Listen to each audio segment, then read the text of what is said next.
Yay! All right, we're gonna do super speedy zombie. I'm gonna highlight her bony features with some white.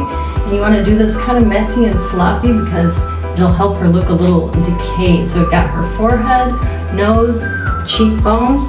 Then I've got a sponge with some black, some brown, and some white to get a soft shade in her eye socket.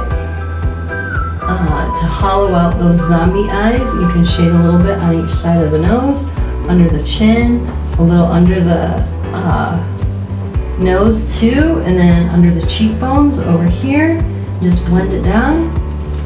Under the cheekbones, blend it down, and then here in her temples, darken her temples, and you can put a little bit of brown there. And then last but not least, some blood can come dripping, splattering out of her mouth, out of her nose, dripping down her head. Oh my God, and under the eye. And there's a super fast zombie, perfect for Halloween and haunts.